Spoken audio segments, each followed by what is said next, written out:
गोबरडांगा निवासी सौमिक और उसका दोस्त एक पैर से साइकिल चलाकर अयोध्या के लिए रवाना हुए। 22 जनवरी को अयोध्या के रामलला की मूर्ति स्थापित की जाएगी और उससे पहले देश के अलग अलग हिस्सों से लोग अयोध्या पहुंच रहे हैं।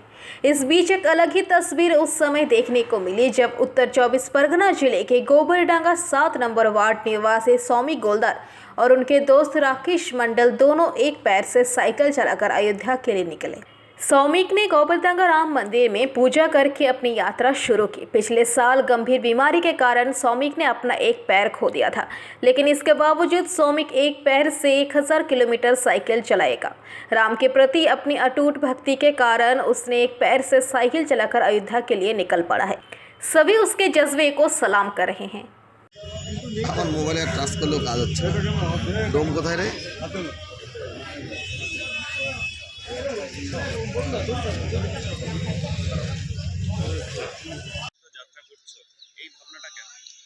অ্যাকচুয়ালি আমরা হিন্দু সনাতনী, তো আমাদের প্রত্যেকের আবেগ শ্রী রামচন্দ্র। তো এই শ্রী রামচন্দ্র তার রাজ্যে নিজের রাজ্যে ফিরছে, এটা মানব জীবন একবারই হবে। তো এর জন্য আমার আজকে এই রাম মন্দিরে যাওয়ার। কোনো চ্যালেঞ্জিং বিষয় এটা তোমার? অবশ্যই চ্যালেঞ্জিং, কারণ প্রায় 1000 কিলোমিটার, তো একটু কষ্ট হবে। তা শ্রী রামচন্দ্র কৃপা করলে ঠিক পৌঁছে যাবো আশা করি। যাত্রাপথটা কিভাবে? হ্যাঁ, যাত্রাপথ তোমার? যাত্রাপথ আমি ওয়েস্ট বেঙ্গল হয়ে বিহার হয়ে ঝাড়খণ্ড বিহার হয়ে উত্তরপ্রদেশে যাব। তোমার সঙ্গে আর কেউ? হ্যাঁ, আমার সঙ্গে আরেকটা দাদা থাকছে, ওর নাম রাকেশ মণ্ডল। ও এখন এখানে উপস্থিত নেই, কিন্তু দ্রুত চলে আসবে। তুমি যে এক পায়ে সাইকেল চালিয়ে যাবে, যেটা তুমি যাচ্ছ, এটা কিভাবে দেখছো নিজে? এটা একটা চ্যালেঞ্জের ব্যাপার, কিন্তু সফল করতে হবে এটুকুই আমি জানি। তুমি এক জায়গা থেকে বলেছো যে তুমি একটা পাপের হয়তো কোনো অজানা পাপ, এটা থেকে তুমি পুণ্য লাভ করছো। ঠিক।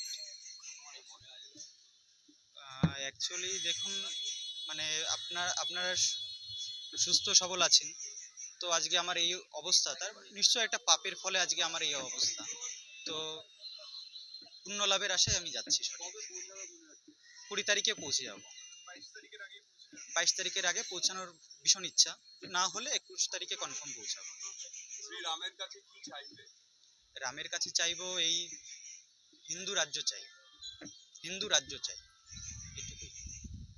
কোনো সাহায্য কেউ করছে তোমাকে যাওয়ার জন্য? এখন অবধি কোনো ধরনের সহযোগিতা পাইনি, কিন্তু সঙ্গের থেকে আমি মোটামুটি সহযোগিতা পেয়েছি RSS থেকে।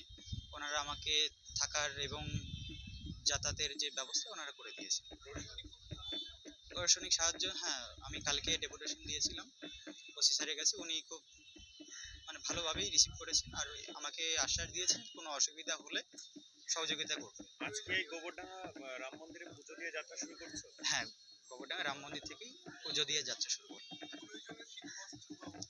হ্যাঁ, সব কিছুই নিয়ে নিয়েছি। সোয়েটার নিয়েছি, কাপড় চোপড় যা লাগে আর কি নিয়েছি। একটা ট্রেন নিয়েছি। মোটামুটি পরিবারের লোকেরা কতটা সাপোর্ট?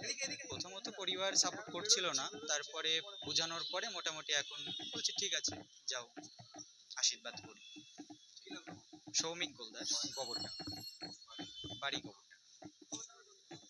গোবরডাঙ্গা 4 নম্বর ওয়ার্ড। শ্রমিকের বয়স? বয়স 22 বছর। Bureau report, PVTV news.